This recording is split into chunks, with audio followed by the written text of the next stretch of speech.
Le Club de la Finance Autrement avec notre thème du jour, comment bien verdir votre portefeuille. Ils sont là, fidèles au poste pour répondre à nos questions, les miennes et les vôtres, que vous pouvez naturellement vous poser à travers la zone qui est juste sous la vidéo.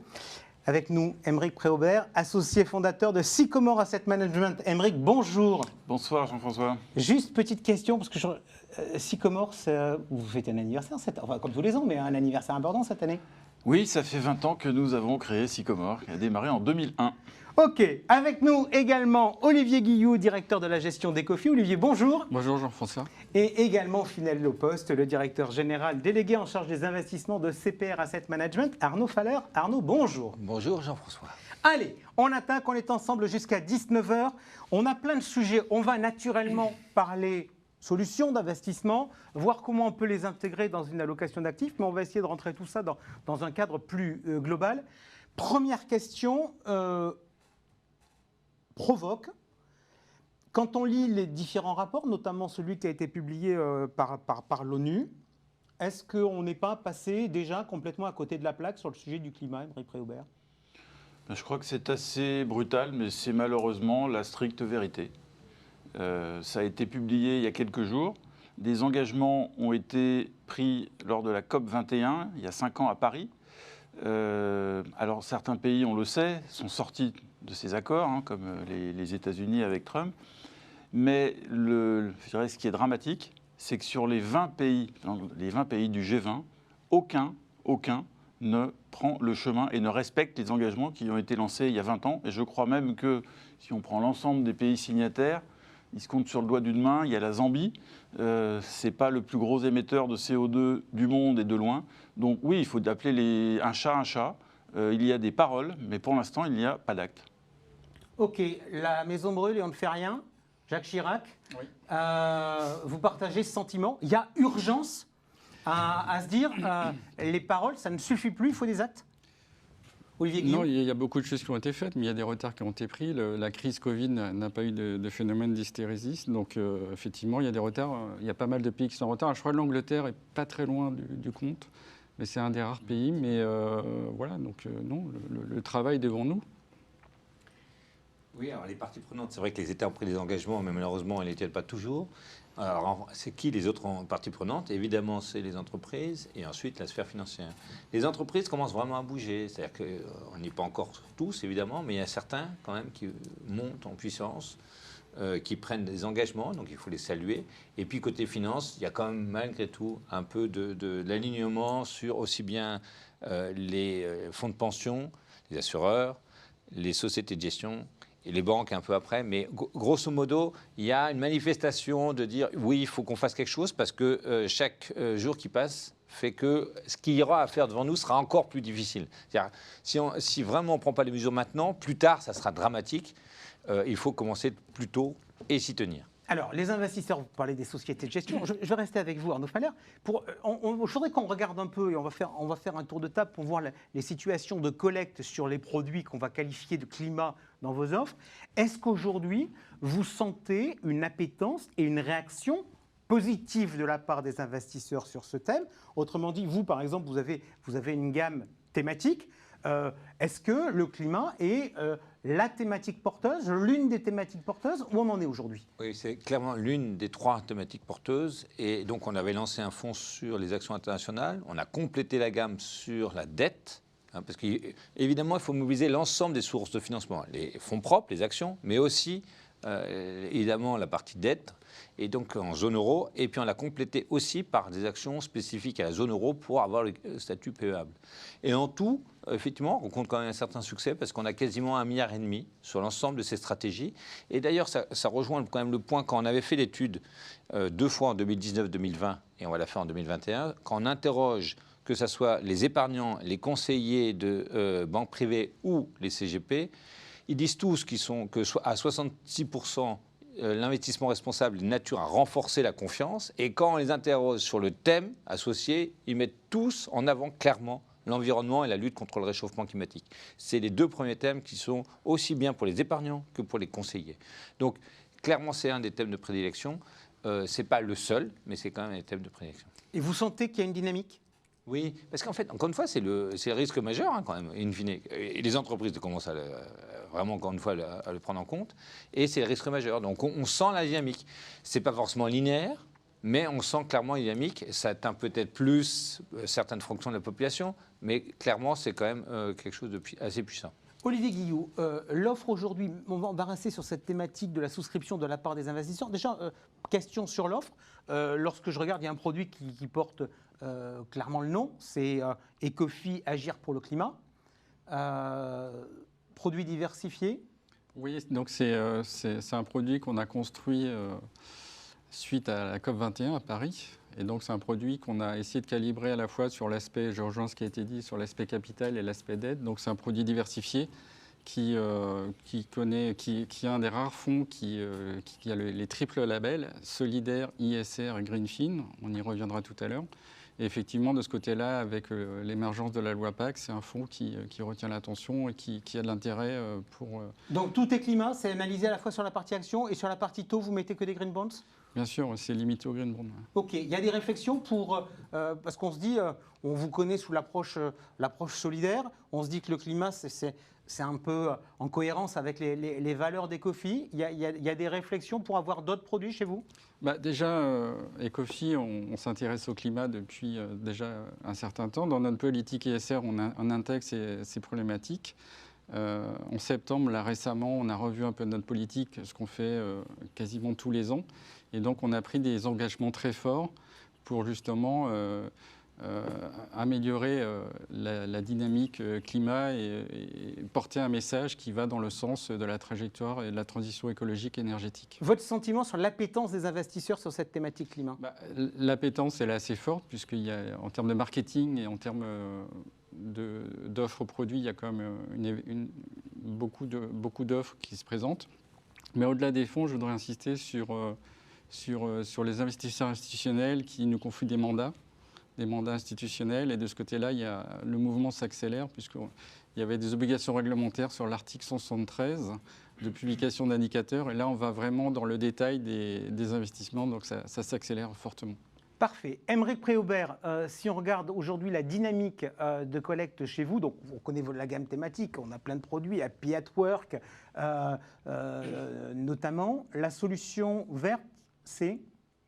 Alors la solution verte climat s'appelle Éco-Solutions, mais je peux dire qu'au sein de notre gamme de fonds, la gamme thématique effectivement a une bonne dynamique depuis plusieurs années, et cela se confirme en 2021 avec une collecte très nettement positive sur ces fonds, le gain également de mandat sur la stratégie climat. Alors ce n'est pas monothématique, il y a évidemment le fonds climat, mais nous avons d'autres sujets qui sont intéressants et importants. Il y a un fonds sur l'éducation qui est un petit peu nouveau, il n'y a pas énormément de produits sur ce thème-là, qui est évidemment un thème de croissance majeur pour l'avenir. Il y a un fonds sur l'impact sociétal positif, le fonds Happy at Work que vous avez cité. Et puis également un fonds qui a été pensé dans la suite de la crise du Covid sur la création d'emplois. Et là aussi, on pourrait en parler longuement. Ce n'est pas simplement créer des emplois, mais des emplois qualifiés dans des zones où il y a peu d'emplois. Donc il y a toute une métrique là aussi. Et je pense que c'est ça le plus important. Et c'est ça, je crois, qui explique l'attrait de nos investisseurs pour le fonds en particulier Éco-Solutions, c'est qu'il est assis sur une méthodologie dont on a déjà parlé ici, qui s'appelle la NEC, Net Environmental Contribution, qui essaye de saisir de la manière la plus objective possible ces sujets qui sont extrêmement complexes. Alors, on va, si vous voulez bien, ouvrir. Vous avez utilisé le terme métrique, donc je vais le garder. L'un des sujets, quand même, c'est d'essayer d'avoir de la donnée, d'essayer de mesurer des choses, parce que on disait tout à l'heure qu'on avait des paroles, qu'on n'avait pas toujours forcément des actes de la part des pouvoirs publics, mais on a besoin, pour que les choses bougent, d'avoir des chiffres. Alors, l'ANEC, je dis ça, je montre aux internautes qui nous regardent l'intérêt de faire des émissions récurrentes avec les mêmes invités, c'est qu'on peut vous écouter une fois, suivre ce que vous nous avez dit et puis ressortir les papiers. Donc, l'ANEC, c'est un indicateur que je retrouve dans tous vos reportings. Qu'est-ce que c'est en pratique ? C'est une méthodologie qui a été développée donc en interne par Sycomore. Ça fait maintenant plus de 6 ans que nous travaillons en consacrant beaucoup de moyens humains. Nous avons également été aidés par des consultants, on n'a pas raison tout seul, pour essayer, je dis bien essayer parce que ces sujets sont extrêmement complexes et on n'a pas trouvé une réponse subitement, mais d'appréhender cette notion de climat de manière assez globale. Ce que je veux dire par là, c'est que quand on parle climat, et souvent les entreprises s'en tiennent au CO2. Et effectivement, c'est une composante extrêmement importante des sujets environnementaux qui commence à être assez bien quantifié, c'est quelque chose qu'on arrive à mesurer, mais il n'y a pas que ça. Et c'est tout l'intérêt de l'ANEC, c'est d'avoir une approche, bien sûr, sur le CO2, mais également sur la biodiversité. Là, c'est un très vaste sujet, on pourrait passer une émission entière là-dessus, et c'est assez compliqué de le mesurer, mais nous travaillons avec d'autres sur ces sujets-là. C'est la qualité de l'air, c'est la pollution des sols, c'est le recyclage. Donc il y a toutes ces thèmes qui sont prises parce que je ne pense pas qu'on puisse réduire l'environnement au climat. Et c'est tout le sens de cette méthode qui s'appelle l'ANEC. Cette méthode, je trouve que le résultat dans le reporting de votre fonds ou la méthodologie, les résultats sont accessibles? Non, on passe beaucoup de temps à expliquer comment on travaille. Alors évidemment, le modèle est décliné par secteur, puis par entreprise. On ne regarde pas les mêmes choses sur une banque, une société de services informatiques et un producteur d'aluminium, hein, ça c'est évident. Donc il y a beaucoup de cas par cas là-dedans. Il n'y a pas de réponse globale et simpliste. Et l'autre point, c'est que notre souhait, c'est que cette méthodologie soit utilisée de la manière la plus large possible et devienne progressivement un standard. Donc déjà, nous avons un certain nombre de consultants qui déploient cette méthode chez leurs clients, qui souhaitent eux-mêmes avoir un diagnostic un petit peu plus holistique de leur impact environnemental. Et l'idée, c'est de mettre en open source, c'est ce qui est le cas, cette méthode pour qu'elle soit utilisée le plus largement possible. Ok, Olivier Guillou, je viens vers vous, puisque je dis que la dernière fois, on avait parlé rendre des comptes. On avait dit, mais il faut regarder les reportings, donc je regarde les reportings. Sujet de la trajectoire climat des investissements d'Ecofi. J'ai Ecofi Agir pour le climat. Donc vous présentez dans chaque reporting 6 indicateurs clés. Donc, pardon, mais notre sujet du jour étant le climat, je ne vais pas regarder le partage de la valeur économique, mais je vais regarder les 2 premiers, c'est-à-dire les émissions de gaz à effet de serre et l'alignement avec le scénario 2 degrés, c'est-à-dire les accords de Paris. Comment se fait-il que lorsqu'on regarde Agir pour le climat, on ne soit qu'à 60%? Oui, donc dans les indicateurs que vous avez cités, effectivement, il y a 2 mesures, et c'est toute la difficulté de l'offre de produits climat. Donc j'évoquais tout à l'heure le label Greenfin. En fait, le label Greenfin, c'est construit autour d'éco-solutions. Ces éco-solutions, en fait, c'est une grande partie de sociétés qui innovent dans des solutions pour le futur. Et donc la problématique de la trajectoire 2 degrés s'adresse plus à l'économie réelle, et donc c'est 2 sujets différents. D'accord, donc grosso modo, quelqu'un qui apporte des éco-solutions ne va pas forcément lui être dans une trajectoire à 2 degrés, mais va permettre aux autres éventuellement de l'être. Exactement. C'est exactement ça. Et en fait, la difficulté, c'est de réconcilier ces 2 indicateurs qui peuvent paraître divergents. Mais en réalité, ça répond à 2 objectifs complètement différents. Et est-ce qu'un jour, vous me ferez un produit aligné 100%?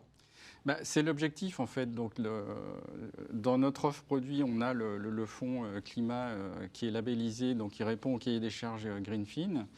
Et de la même manière, on souhaite quand même aboutir à un processus, avoir une offre sur un alignement de degrés. Donc c'est l'objectif de fin d'année. Ok, donc vous allez me sortir un produit. C'est un des engagements qu'on a pris dans la politique qu'on a revue récemment. Donc il y avait plusieurs axes. Le premier axe, c'était évidemment, on pourra y revenir, c'est la limitation très forte du charbon à 5%, avec un objectif de sortie définitive en 2028. Le deuxième axe, c'est la sortie programmée et datée des énergies fossiles, avec une exclusion immédiate des énergies non conventionnelles. Et l'autre aspect, par rapport à l'intensité carbone, Aymeric l'a évoqué, mais c'est un indicateur qui est quand même assez pertinent, c'est on souhaite d'ores et déjà intégrer les scopes 3 dans le calcul de l'intensité carbone, dans ce qui est une innovation dans l'industrie. Ok, Arnaud Faller, vous disiez tout à l'heure que les entreprises bougeaient.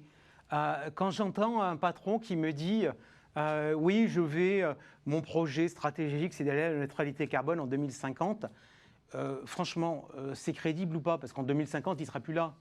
Alors, premièrement, il y a maintenant des engagements qui sont pris avec. L'entreprise ne dit pas simplement, elle ne déclame pas, hein, elle peut suivre et prendre un engagement avec l'initiative qui s'appelle SBTI, Science Based Target Initiative. Il y a 3 grands organismes derrière. Donc, le CDP, qui est l'ONG de référence pour les politiques climat, avec lequel d'ailleurs on a fait en association le lancement du fonds chez nous. Il y a l'ONU, WRI, et il y a le WWF. Et on voit que ça monte en puissance parce qu'aujourd'hui, il y a déjà quasiment 1000 entreprises qui ont signé, et avec des rendez-vous, étape par étape, pour dire oui ou non, ce que vous avez fait, est-ce que vous l'avez mis en place, etc. Et il y en a 1000 qui voudraient l'être. Et quand on dit, on a l'impression que 1000 et 2000 à l'échelle du monde, c'est pas énorme, en fait, c'est déjà bien plus que juste l'accroissement entre 2020 et 2021, donc 150 sociétés de plus, c'est juste les émissions de l'Allemagne qui ont été encadrées. L'équivalent d'eux, parce que c'est des multinationales, des émissions de totalité de l'Allemagne. Donc ça prend de la place, hein, je veux dire. Et globalement, récemment, hein, évidemment, les financiers mettent un peu de pression sur les corporates, à juste titre. Et donc il y a 220 institutions financières qui ont écrit à 1600 sociétés à travers le monde. Ça correspond en gros, encore une fois, à plus d'un tiers de la capitalisation du MSCI World. Donc c'est beaucoup pour leur dire, allez voir SBT, signez et... Encore une fois, quand vous signez, il y aura des engagements. Et ça, effectivement, si le patron, il n'est plus en 2030, la société qui a signé pourra être redevable de cet engagement. Olivier Guillou, vous, dans votre trajectoire, puisque vous changez votre stratégie pour intégrer une trajectoire... On ne la change pas, on la renforce. Vous la renforcez pour rentrer à la trajectoire à 1,5 degrés. Quand on vous dit, quand un patron vous dit 2050, vous dites c'est sympa ou vous dites je veux des engagements avant ? On revient à la thématique. Il y a des choses dont on sait qu'elles sont possibles sur 2050. Il y a des choses dont on sait qu'elles sont impossibles. Donc il y a des voies sans issue, notamment le charbon.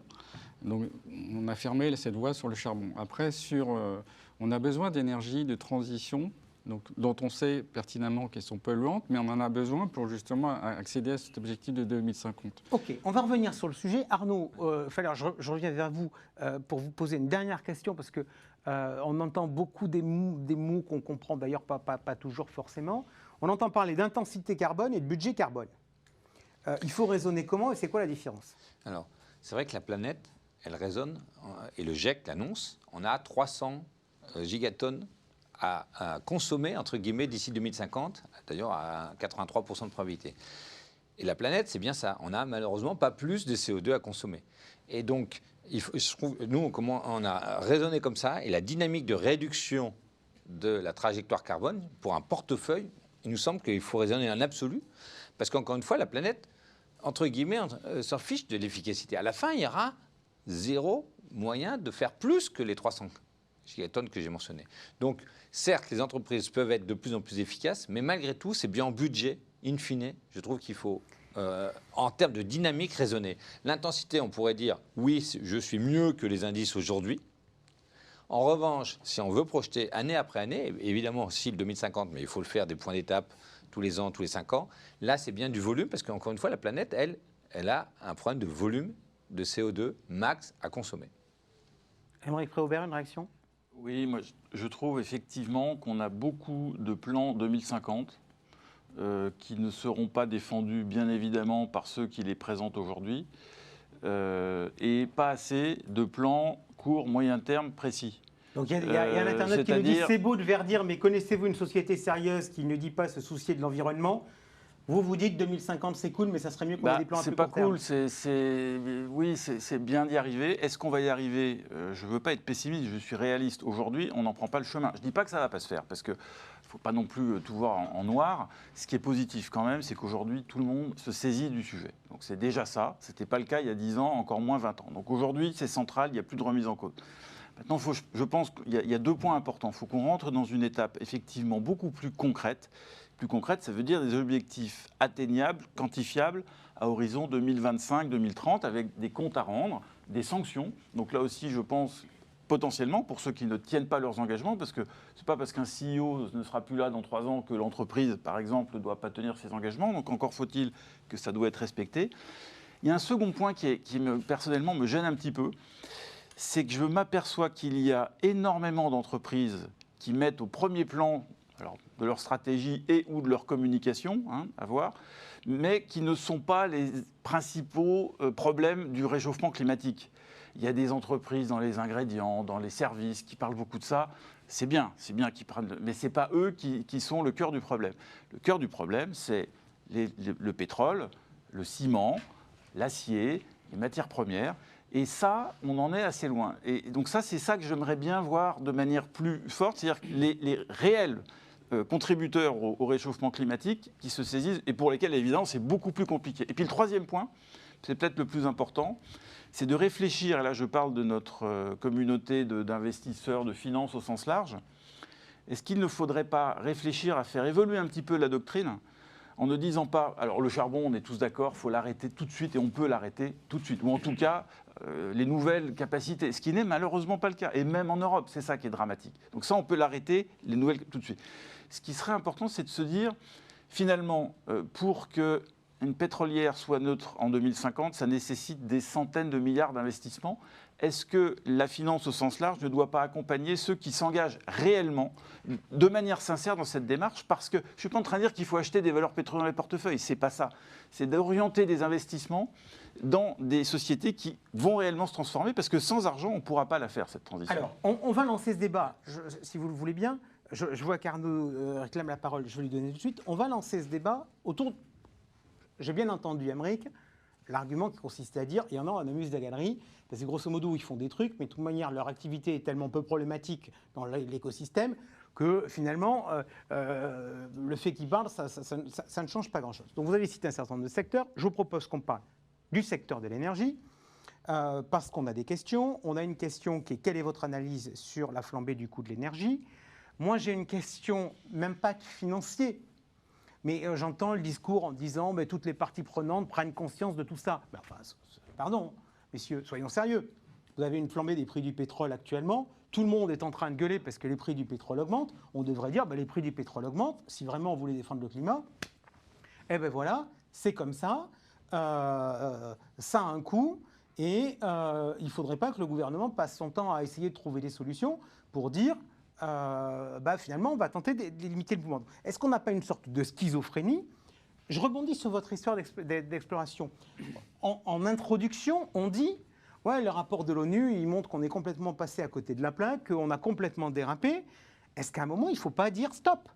C'est-à-dire de dire, il faut arrêter l'exploration et prendre des solutions, pardonnez-moi l'expression parce qu'elle est à la mode actuellement, plus radicales que ce que l'on a eu auparavant. Donc, qui attaque sur le pétrole? Parce que je pense que ça va y aller. Tout le monde a des avis là-dessus. Oui. La question, c'est est-ce que les pétrolières sont vraiment le problème ou est-ce qu'ils font partie de la solution? C'est-à-dire que nous, on considère qu'il faut faire appel à toutes les forces parties prenantes, y compris les pétrolières. Ça ne veut pas dire ne pas leur dire arrêtez de financer, projetez-vous sur effectivement à 5 ans, 10 ans, etc. Mais on a besoin des pétrolières pour qu'eux aussi réallouent vers des énergies décarbonées. Et ils le font petit à petit, alors pas tous au rythme qu'il faut, mais par exemple, on sait très bien qu'une des solutions à terme, pour vraiment pour arriver à la net zéro, c'est clairement l'hydrogène. À horizon 2050, sans l'hydrogène, aujourd'hui, on n'y arrivera pas. L'hydrogène produit par du renouvelable. Produit par du renouvelable. On n'y arrivera pas. En fait, on peut tourner tout ce qu'on veut, et un on peu n'y de arrivera nucléaire. pas. Un peu de nucléaire, alors ça s'appelle l'hydrogène jaune, et l'hydrogène vert, c'est quand c'est produit par le nucléaire. Mais par exemple, quand on voit la Total a investi récemment aussi dans des plans d'infrastructure liés à l'hydrogène. Alors, on ira par étapes sur l'hydrogène. Peut-être ça sera le gros d'abord, c'est-à-dire en gros les gros camions, etc., les gros trains. Après, les voitures, c'est beaucoup plus tard. Mais pour autant, on sait qu'il faut développer l'hydrogène. L'hydrogène, c'est la solution pour rendre l'énergie renouvelable stockable. Parce que, pour revenir à la question de Jean-François sur le gaz, par exemple, une des raisons pourquoi le gaz monte, d'abord, évidemment, il y a eu un problème politique et que les Russes n'alimentent pas assez l'Europe en gaz, mais aussi, il y a eu des problèmes de vent en mer du Nord qui font que cet été, il y a eu moins de vent et donc moins de production. Et donc après, on a tapé plus dans les stocks de gaz et à la fin, quand il y a, entre guillemets, dans l'hiver, il y a un peu moins encore de stocks de gaz. Il faut à tout prix arriver à stocker l'énergie renouvelable et la diffuser. Parce que c'est deux choses. Évidemment, comme d'habitude, les productions sont parfois dans certains endroits et la consommation dans l'autre. Par exemple, au nord de l'Allemagne et les usines sont plutôt dans le sud. Comment on fait pour ramener ça? Donc il y a deux choses. On stocke et on distribue.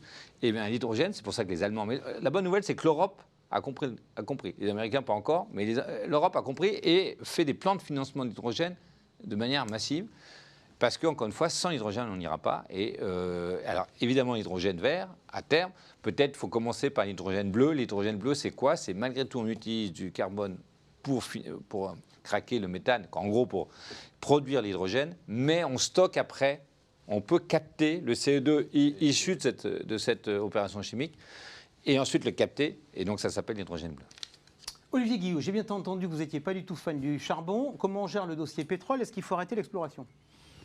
Il faut arrêter les nouveaux projets d'exploration. Après, la trajectoire 2050, elle se fera avec le pétrole, mais il faut limiter les effets négatifs. Il faut surtout que les entreprises, qu'on ait des points d'étape sur, par exemple en 2030, sur la trajectoire, les engagements pris. C'est-à-dire qu'il faut garder cette dynamique de transformation de l'économie. Et c'est vrai qu'on parlait récemment de...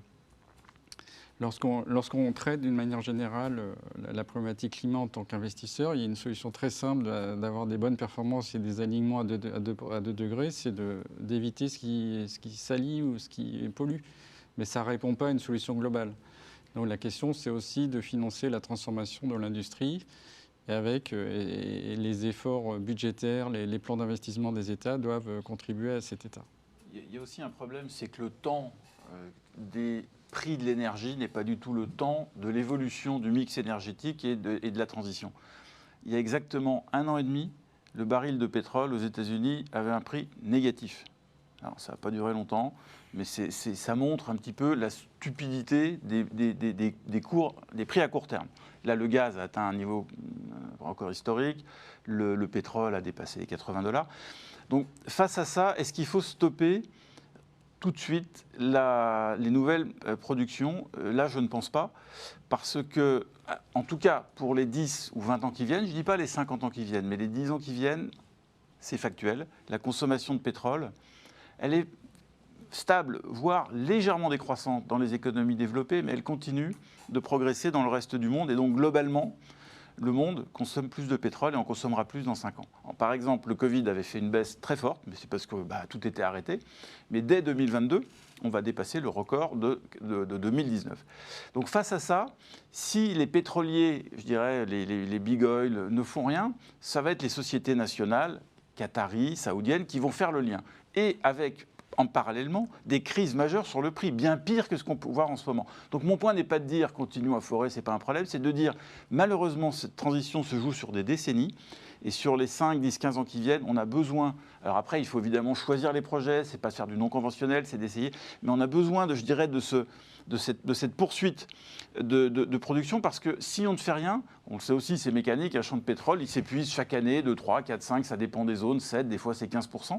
Et donc si on ne fait rien, la production va inexorablement s'arrêter et on ne pourra pas couvrir ses besoins, je dirais à horizon moyen terme, à 10-15 ans. Le secteur pétrolier a une caractéristique, c'est des très forts rendements, notamment pour maintenir les cours de bourse et attirer les investisseurs. Est-ce que vous, en tant que société de gestion d'actifs, vous seriez prêt à dire on est prêt à vous soutenir, on short le dividende par 2 et en revanche, tous ces moyens qu'on a récupérés, on les alloue à accélérer la transition énergétique de ces boîtes-là? Parce que si on prend par exemple l'exemple de Total, il y a eu de vrais débats. C'est-à-dire, on a dit, ouais, ok, ça bouge, mais peut-être pas assez vite. Est-ce qu'aujourd'hui, il ne faut pas accélérer le mouvement? C'est un peu brutal de dire, non, je ne vais pas être hypocrite en disant, oh ben non, ce n'est pas important le dividende, vous pouvez couper le dividende. Je ne peux pas dire ça. Par ailleurs, mais c'est un sujet hyper important, par ailleurs, dans un monde aussi volatile des prix de l'énergie, un groupe ne peut pas s'engager en disant, je vais maintenir mon dividende ou je vais donner dans 3 ans. Donc pour prendre l'exemple de Total, ils ont fait quelque chose d'assez, à mon avis, bien construit, en disant, tant que le baril n'est pas à tel niveau, on aura tel versement de dividendes. Ensuite, il peut y avoir une progression du dividende tout en gardant comme contrainte un montant d'investissement extrêmement important. On parle de plusieurs milliards, voire dizaines de milliards sur les 4-5 ans qui viennent, vers les énergies renouvelables. Donc je pense que la réponse, c'est pas de dire on coupe complètement le dividende ou on verse tout, c'est d'avoir une équation financière qui n'a pas changé, c'est-à-dire un équilibre bilanciel. C'est d'avoir une orientation des investissements majeurs, et ça j'espère que tout le secteur va... Total est un petit peu en avance là-dessus, mais il y a beaucoup qui ne font pas grand-chose. Je ne parle même pas des Américains qui font rien, enfin quasi rien. Donc il faut qu'il y ait cette orientation vers des investissements renouvelables, je dirais ce tampon de poursuite, d'exploration, mais à un niveau ralenti pour les quelques années qui viennent, et puis également la rémunération des actionnaires. Je conclurai en disant que la bonne nouvelle, c'est que quand on a des prix de l'énergie fossile qui sont aussi élevés qu'aujourd'hui, il y a plein de projets renouvelables qui deviennent rentables, voire hyper rentables. Donc il y a, et ça c'est je pense une nouveauté depuis, c'est pas cette année, mais depuis quelques années, le photovoltaïque, l'éolien, demain l'hydrogène, ont des modèles économiques qui sont viables et qui peuvent être soutenables. Parce que sans ça, ça ne marchera pas, évidemment. Deux choses, effectivement, d'abord. Encore une fois, quand je dis qu'on a besoin des pétrolières, c'est parce que c'est eux qui ont les moyens. C'est-à-dire, on adore les startups, mais c'est en complément. Il ne faut pas croire qu'on va réussir uniquement avec les startups sur ce point. Donc ils ont des moyens, on voit bien les capacités de financement sont fortes. Et après, c'est pas effectivement, il y a le point du dividende, mais il y a aussi le point de la valorisation. En bourse, en fait, une société qui va vers l'énergie renouvelable aujourd'hui se paye plus que les sociétés pétrolières. Donc, in fine, le PE de ces sociétés-là va monter. Si en gros une pétrolière augmente le poids des renouvelables, indépendamment du dividende, va voir sa valorisation monter parce qu'on accordera un PE plus fort là-dessus. Ok, on parle de valorisation, j'enchaîne sur le sujet. Je reste avec vous, tiens, Arnaud. La stratégie européenne qui repose sur la taxonomie verte, c'est grosso modo de dire on va flécher les financements vers les entreprises bien. Je simplifie le système. Franchement, est-ce que c'est une spécificité européenne, ce choix-là?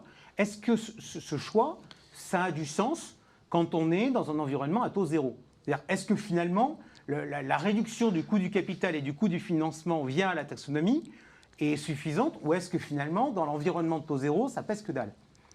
Non, après, la taxonomie européenne, il y a deux choses. Il y a effectivement, j'incite l'ensemble de la sphère privée à y aller plus, mais que ça soit sphère privée et publique au passage, hein, parce que malgré tout, il y a eu des plans d'infrastructure en la matière. Et deux, il y a aussi la préférence ESG climat pour l'épargnant. Avec la taxonomie, il y a les deux choses. Et là, c'est plutôt une bonne idée au départ de dire, regardez, dans ce portefeuille, il y a un peu plus vers le vert. Alors, ce n'est pas simplement société par société, hein, c'est activité par activité. Donc, il y aura une granularité plus fine. Il faut regarder les utilities, tout n'est pas vert, loin de là. Mais on pourra avoir une granularité plus fine. Simplement, c'est en cours, c'est pas terminé, ça sera en 2022. On pourra communiquer, encore une fois, à un niveau de granularité plus fin sur les activités vertes et le fléchage et la préférence ESG des épargnants. Olivier Guilloux, la BRI, donc qui est un peu la banque des banques centrales, a sorti dans son rapport trimestriel du mois de septembre une petite note, c'est un petit encadré, où ils disent il y a beaucoup d'argent qui vient vers le climat et vers l'ESG. On commence à être inquiet parce que si ça continue comme ça, on court le risque de créer un phénomène de bulle. Vous avez ce sentiment-là?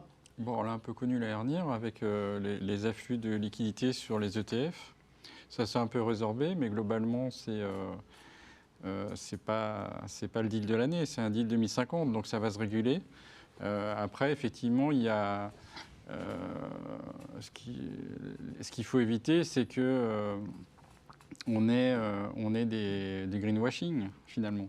Le terme est lâché, c'est que tout le monde se repart en vert et que les objectifs réels de réduction des gaz à effet de serre soient un peu noyés dans un espèce de magma couleur vert. C'est ça le sujet. Le sujet, c'est de garder l'objectif. Le début de l'année a été difficile en termes de performance pour les fonds verts, très clairement, puisqu'effectivement, il y avait eu un petit mouvement fortement haussier et qui s'est corrigé. Comment ont réagi les clients, Olivier Guilloux? Chez vous, il y a eu des inquiétudes ou il n'y a pas eu du tout d'inquiétude? Des inquiétudes, on espère avoir pu répondre à ces inquiétudes, mais c'est vrai qu'il y a eu quelque part une légère déception, mais globalement, c'est ce que j'évoquais à l'instant, on est dans une trajectoire de croissance, de supplément de croissance, je dirais, par rapport à l'économie, on va dire, globale, et donc ça reste pour nous des véhicules d'investissement qui sont porteurs et qui pour le coup, en termes d'éthique financière, d'intérêt financier par rapport à l'objectif qu'on évoquait, sont utiles.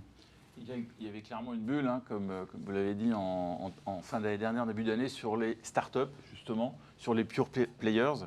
Et nous, c'est ce qu'on a expliqué aux clients. On ne l'a pas fait suffisamment, mais on a énormément réduit, voire sorti ces acteurs qui nous paraissaient à des valorisations aberrantes. Et je pense qu'un vrai fonds climat, en tout cas, c'est ce qu'on essaye de faire, et c'est ce qu'on a dit ce soir, c'est un sujet assez global. Ce n'est pas simplement investir sur Vestas et des fabricants de panneaux solaires et quelques champs éoliens.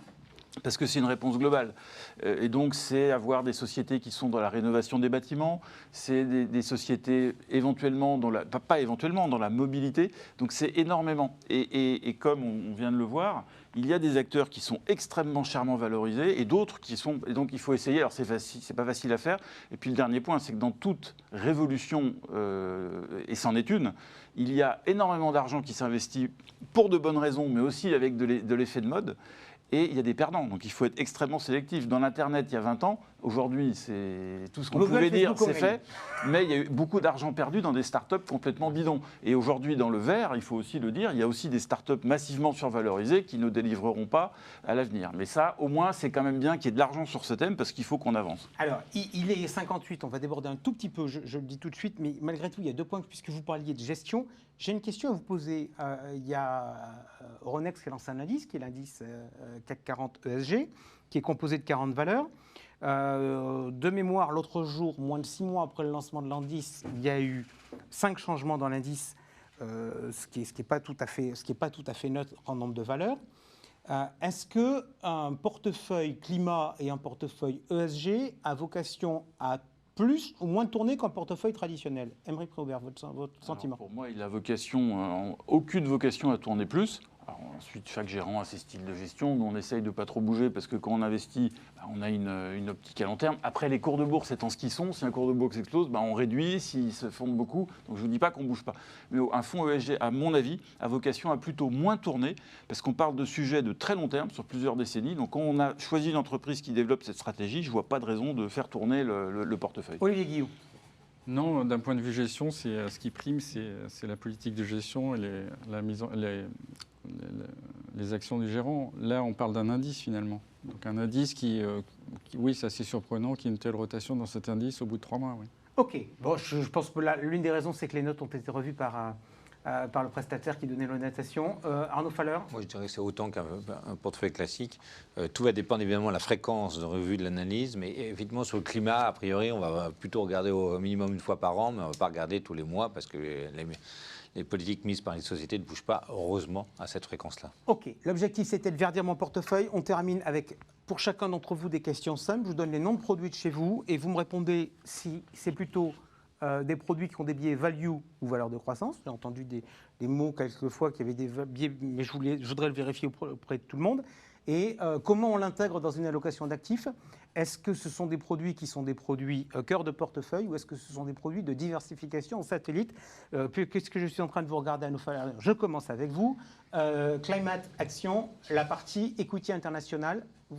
C'est plutôt un fonds cœur de portefeuille, clairement, parce que d'abord, encore une fois, tous les secteurs potentiellement sont dedans, hein, sauf le charbon, mais les valeurs énergétiques peuvent être dedans. Et au passage, on va assez loin, on va plus loin que l'ESG classique, puisqu'on fait des rapports d'impact sur le site internet de CPR, vous pouvez le regarder.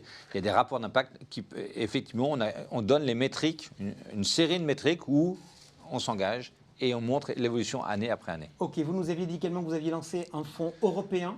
Un fonds, la zone euro, pour qu'il soit PEable. Ouais. Et donc, lui, il est un petit nouveau, et lui aussi, c'est cœur de portefeuille au sein des PEA. Ok, parfait. Olivier Guillou, Agir pour le climat. Agir pour le climat. Agir pour le climat, c'est un fonds qui s'adresse aux contrats d'assurance vie principalement. Et puis, au-delà de ça, ça reste un fonds de portefeuille puisque c'est une thématique qui est assez porteuse. La trajectoire est plutôt portée sur des valeurs de croissance. On l'a bien compris ce soir. Complétée par une allocation, on va dire, sur des green bonds où l'attrait, en fait, c'est de réguler un peu l'allocation du portefeuille et puis c'est embarquer également l'ancienne économie pour justement donner on en a parlé ce soir, d'accompagner la transformation écologique énergétique. Éco-solutions. La réponse est très simple. C'est un fonds très diversifié en termes sectoriels, mais c'est un fonds qui a un biais croissance. Ça, c'est clair. Est-ce que c'est de la diversification du cœur de portefeuille? Pour moi aussi, c'est très clair, c'est du cœur de portefeuille, parce que c'est en l'occurrence une tendance de fonds qui va durer des décennies, où il y a de la croissance, donc c'est clairement un cœur de portefeuille. Maintenant, je dirais que ma recommandation est de dire qu'il ne faut pas avoir qu'une seule thématique, parce qu'il y a des effets de mode, il y a des rotations. Donc les fonds thématiques, au sens large, ne sont pas de la diversification, sont un cœur de portefeuille, mais il ne faut pas en avoir qu'un seul.